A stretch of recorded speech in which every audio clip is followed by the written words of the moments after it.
देश को पहले दलित मुख्यमंत्री मिलने की तारीख थी 22 मार्च 1968। राज्य था बिहार और मुख्यमंत्री का नाम था भोला पासवान शास्त्री। यूँ तो उनका नाम भोला पासवान ही था, लेकिन बनारस से उन्होंने साल 1939 में संस्कृत में शास्त्री की उपाधि हासिल की थी और तभी से उनका नाम भोला पासवान शास्त्री हो गया था। उन्होंने अपनी सियासत की शुरुआत तो कांग्रेस से की थी, लेकिन साल 1968 में हुए विधानसभा चुनाव में कांग्रेस के हारने और फिर कांग्रेस का बाहर से समर्थन देकर वीपी मंडल को मुख्यमंत्री बनाने को लेकर जो सियासी ड्रामा हुआ, उससे कांग्रेस टूट गई। विनोदानंद झा के नेतृत्व में भोला पासवान शास्त्री समेत कुल विधायकों ने पार्टी तोड़कर नई पार्टी बनाई और नाम रखा लोकतांत्रिक कांग्रेस।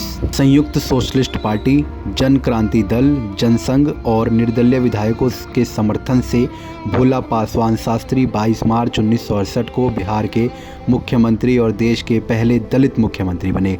मुख्यमंत्री बनने के बाद भी उन्होंने अपने गांव जाने के लिए बैलगाड़ी का ही सहारा लेना पड़ता था, क्योंकि गांव से सड़क तक नहीं थी। उनका गांव पूर्णिया जिले में पड़ता था, जिसका नाम था बैरगाछी।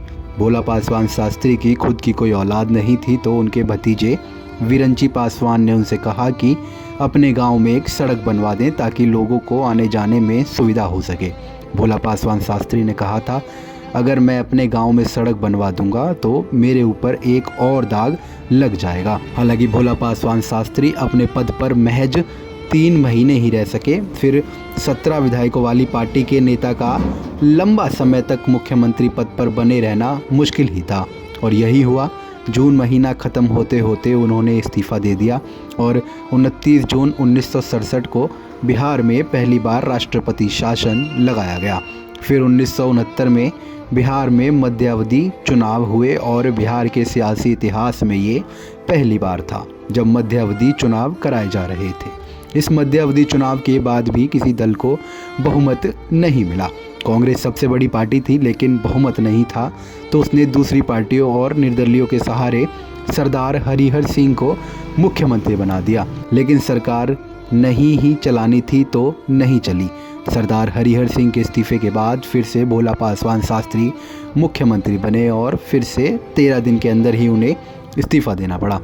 फिर से प्रदेश में राष्ट्रपति शासन लागू हो गया। फ़र्क इतना था कि विधानसभा भंग नहीं हुई थी तो चुनाव की नौबत नहीं आई थी। कांग्रेस ने कोशिश करके दारोगा प्रसाद राय को मुख्यमंत्री बना दिया। सरकार नहीं चली तो फिर गैर कांग्रेसी दलों ने कर्पूरी ठाकुर को मुख्यमंत्री बना दिया।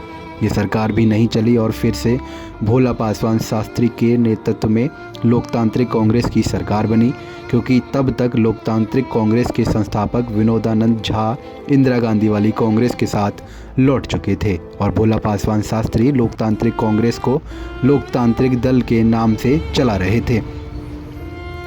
इंदिरा गांधी वाली कांग्रेस भोला पासवान शास्त्री को समर्थन दे रही थी। तब तक देश में दल बदल जैसा कानून नहीं था, तो पार्टी बदलना और पार्टी का नाम बदलकर सरकार में बने रहना आसान था। इसी बीच इंदिरा वाली कांग्रेस के नेताओं ने जिद कर दी कि भोला पासवान शास्त्री को अपनी पार्टी का कांग्रेस के साथ विलय कर देना चाहिए। भोला पासवान शास्त्री नहीं माने और तब उनकी सरकार में कांग्रेस के कोटे से बने मंत्रियों ने इस्तीफा दे दिया। नतीजा यह हुआ कि सरकार फिर गिर गई और भोला पासवान शास्त्री ने विधानसभा को भी भंग करने की सिफारिश कर दी। इसके बाद बिहार में फिर से विधानसभा के चुनाव हुए। हालांकि सरकार गिरने के बाद भोला पासवान शास्त्री ने अपनी पार्टी का कांग्रेस में विलय कर लिया। इंदिरा गांधी ने उन्हें राज्यसभा में भेज दिया और वहां केंद्र में उन्हें शहरी विकास और आवास मंत्री बना दिया गया। 1978 में जब जनता पार्टी की सरकार बनी तो संविधान के अनुच्छेद 338 के तहत अनुसूचित जाति और जनजाति आयोग बनाया गया। तब कांग्रेस का नेता होने के बावजूद भोला पासवान शास्त्री को आयोग का पहला अध्यक्ष बनाया गया। अब आप उनकी प्रोफाइल देखिए कि बिहार जैसे प्रदेश का 3 बार का मुख्यमंत्री, इंदिरा सरकार में केंद्रीय मंत्री और फिर SC/ST आयोग का अध्यक्ष।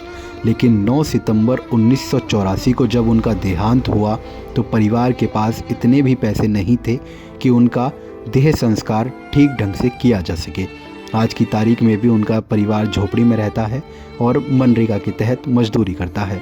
और जब ऐसी देश का एक मुख्यमंत्री और केंद्रीय मंत्री के परिवार की हालत है, तो आसानी से अंदाज़ा लगाया जा सकता है कि दलितों की स्थिति क्या होगी और उनकी बदहाली का आलम क्या रहा होगा।